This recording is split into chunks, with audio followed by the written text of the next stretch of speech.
how are you all doing? Thank you for your love and support. We really, really appreciate you. If today is the first time you are coming across us, or you are seeing this face for the first time, please do well to like our videos and share. In this platform, we react to all videos and your opinion is highly needed. So please sit back, watch this video carefully, drop your opinion in the comment section, and I'll be right back. I think I'm interested in that. And I think Biafrans also would like to know that. Well, first of all, I'm just mind blown to be able to speak to Biafrans directly. And I can't wait to meet you directly, you know, face to face, to touch, to hug, to shake your hand for being brave. But you know, I have to say that my motivation simply comes from the fact that the world doesn't talk about it, but almost every day, people are murdered in Biafra. You know, whether in the hands of Boko Haram or radical Fulanis and more. How can I be silent? Tell me, how can I be silent when I know that every day human beings are being murdered in Biafra? This is unthinkable. You know, and it's for me, it's simple because I treat the Igbos like my brothers, sisters, mothers, and fathers. So I cannot be silent when my family is hurt. You know, in the same way, I cannot be silent when Biafra is bleeding. That's very simple for me. You know, so I have to say that, yes, we are family. And yes, when Biafra is suffering, I will speak up. I see that no one is doing that. I see that, you know, when lives are lost in Africa, no one is talking about it. How come? This is shameful. And I'm doing whatever I can to change that and to be the voice of the persecuted in Biafra. Whew. Thank you very much. Well, you have Biafrans have heard you. All this while, it's been more or less a kind of ups and down, because there is one thing about Biafran. Biafran is more or less a spirit. It is not about economic profits that Nnamdi Kanu is asking for Biafra. It's about our ideology. The Igbo ideology is quite imbued in the Jewish Torah. There are, as the history discusses it, there are two brothers that has not been seeing each other as a result of circumstances. Nevertheless, they have been united despite the distance. And you have shown this, you know, affiliation. You have shown this commonality between the Igbo and the Jewish by making it, you know, your time to appear here, because this is essentially, you are more or less like a big fish in a small cave when you appear here. So we appreciate that. I want to ask you, those familiar with your post, especially, you know, especially the issue of Biafra, knows that you are, you know, a staunch supporter of, you know, of Biafra and for the quest of the Biafran liberation. Yet, apart from the effort of people like you, the plight of Biafra, the abduction and the incessant extrajudicial killing of Biafran men and women by the Nigerian government is not reported in the Western media. In this regard, the international community seems to have a kind of conspiracy of silence on Biafra. What do you think the Biafra need to do to make their case internationally recognized? And that's the first question. I want to ask two questions at once. The second question I would like to ask is, what does the Israel government say about this? Are they aware of that? If they're aware of that, are they saying anything to your own understanding? That's a great question. And I have to say back to our conversation about Mr. Kanu, I would love to meet Mr. Kanu when he's freed, you know, because I think that he's a brave leader that is speaking facts, knowing that he's risking his life. So I think that this is a really noble act to do. And I have to say, many people don't know about the Biafra war.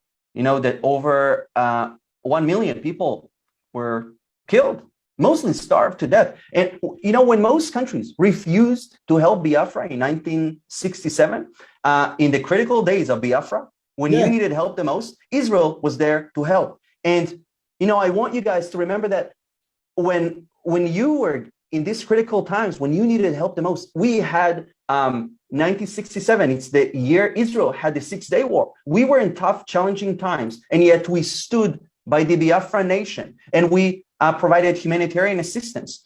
Israel's Knesset discussed the cause of Biafra 3 times back then and sent humanitarian aid. I have to say this important message. They can kill your men, but they cannot kill the Biafran spirit, because it lies not in man, but in the soul of each and every one of you.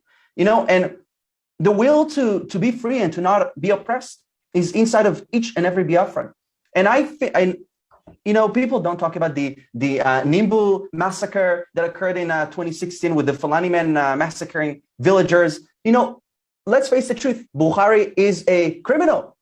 He's a criminal, and he will be the first one to condemn any act of, any defensive act of Igbos, but he will never condemn act of his own tribe, but the Fulani people, because he would rather sell all of Nigeria just to get some glory from his own tribe. So, you ask me about the global cause and what do Biafrans can do and what Israel is doing. I want to say that I believe that Israel still continues with this path of supporting its friends, its allies, its family. And just like we did that in 1967, Israel supports and does what it can. I did hear that Mr. Kanu was in Israel, in Jerusalem, before he was abducted and disappeared from the public's eye. And this is the most important thing that I want Biafrans to take from this discussion, that Israel, we stand with you guys. And although the cause of Biafra is not very familiar with the world and with Israelis, I want to say that, because of my activity, because of what I do, more and more Israelis are hearing about the cause of Biafra each and every day. So yes, we do stand with you. I want you to know that. Thank you very much. Now thank you very much. I mean, you've just said it. I think this is what most Biafrans want to hear. You mentioned the war of 1967 to 1970s. I mean, while growing up, we were told the story about this war and how Israelite helped. Every child after the war knows this story, and you kind of realize the relationship between Israel and Biafra. Most of the times in life we talk about myth and talk about the relationship between myth and whether it is true or not true. But the interesting aspect of the whole thing is that whatsoever is myth has its aura, because the aura lies in the fact that you can neither defy it nor accept it as a holistic truth. And the issue about the Israelite and the Biafra, no matter how you portray it, you always get to the point where you cannot deny it again, because you find out that the relationship and the affiliation, the communality, is not something that anyone can just deny, no matter how you try, because it's there. So thank you very much for affirming to that. I think Biafrans need to understand that the Israeli are just behind them. Because I want to tell you this, the Igbo generally love the Jewish nation because they seems to believe they see themselves as Jewish. All right. I would tell you that 99% of any Igbo man would tell you that his origin is Jewish. Okay. Wow. And that is why they are also made scapegoat by the Muslim North when there is a kind of conflict between Israel and some of its its Arab countries. Now you've made this statement. I want to play some videos to you to show you exactly what is happening in the country called Nigeria, where the Biafran, are captivated, are kept, and they are trying all means to free themselves, but it seems the whole thing is always, it seems as a they can't just escape it, but they keep trying. Let me show you some videos that has to do with the Buhari that you just mentioned, and the problem in Biafra land and in Nigeria as a whole is about the effort of the Fulani Caliphate, of the Fulani tribe, to dominate the entire, the rest of the nation. That is what you can call, ethno-religious conflict. the Fulani see themselves as the owner of the geographical area called Nigeria. They believe that it was given to their father, Usman Danfodio, that was essentially a migrant from Futa Jalon or Futa Toro, and then settled in the northern part of Nigeria in the 18th centuries, and then conquered the rest of the Habe kingdom. And from there, settled his brothers, gave them the kingdom, and essentially the northern part of Nigeria becomes a Fulani property. Now they want to extend this domination across the entire nation. And that's why the problem lies on. And that's why Nnamdi Kanu is in prison, because he's the only one who can stop that when he stands against Buhari through his criticism on Radio Biafra and, through the establishment of ESN that checkmated the Fulani bandit that were raping our women and men and killing children. That's what the wrong of Nnamdi Kanu. That's why he's in prison today. So let's look at some comments from some prominent personnel from Nigeria. Let's do that. All right. So I will be showing you this just,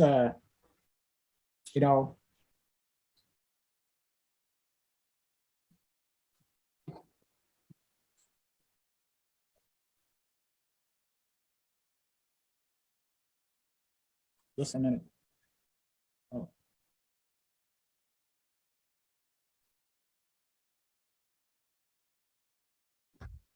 Sorry.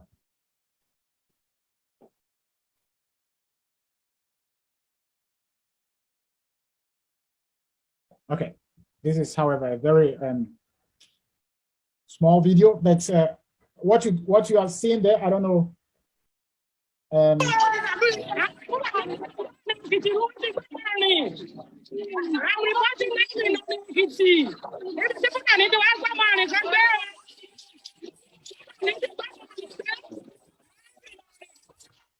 Next.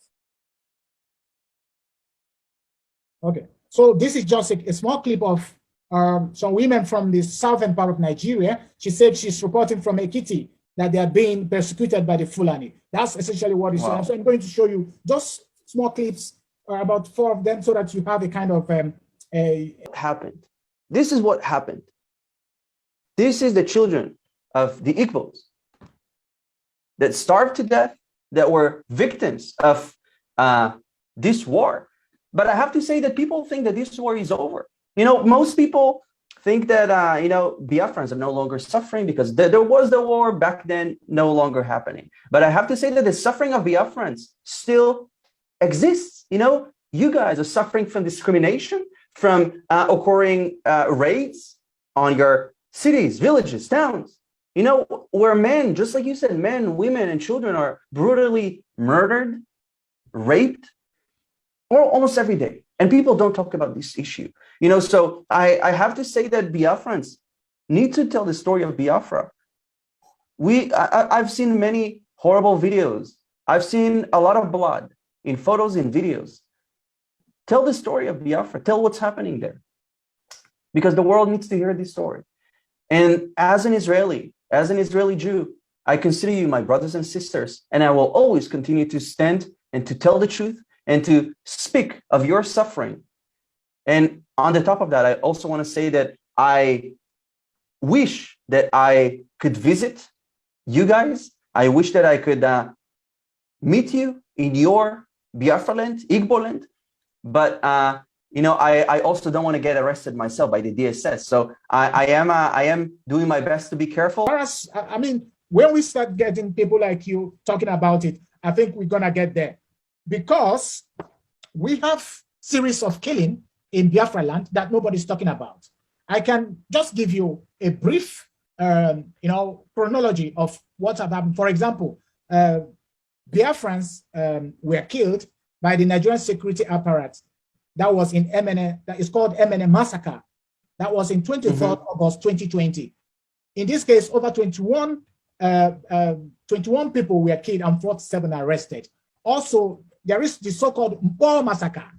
Mpo is spelled like Nkpor, massacre, on 30th May 2016. Over 150 people or Biafrans were killed. There is also a record of high school Aba massacre. This was on 9th February 2016. Many Biafrans were killed. Mazi Nnamdi Kanu's house was invaded.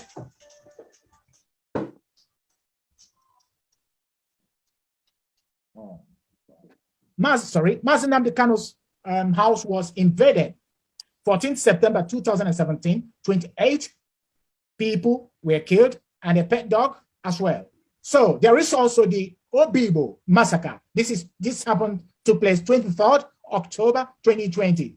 Many were massacred, with many more still in captivity in Nigerian security facility across the country. And the world is not talking about it. The world is not talking. There is also the Head Bridge massacre. This was 3rd December 2015. Nothing less than 9 persons were reported killed. Now, these are just the recorded ones that I'm telling you, because across the country, women are held in captivity, raped by the Nigerian military, by the Nigerian security apparatus. Just recently, a cleric of Orthodox Church was kidnapped by the Fulani bandits that have been, baptized as, by the Fulani terrorists that have been baptized as bandits. So this man, the cleric, has to pay, I think that's 100 million in order to be freed. And this is happening in a country whereby the president is accusing Mazi Nnamdi Kanu of being a terrorist, whereby his kinsmen go around, kill people, men in infinity, and nothing happens to them. This is utter injustice. Now that I've given you these numbers, do you think that would you say that the peaceful measure which Biafrans are moving would bring solution to their case, or would you say that they should rather seek for other countries to help them to understand their situation, to come to their aid? And I would ask, what do you think should be the solution to this? Because as we have just said, no country in the world is discussing this ongoing genocide, and nothing is happening. I think that Biafrans should tell the story of Biafra and demand international bodies to take action and protest, make your voice heard, those in the diaspora.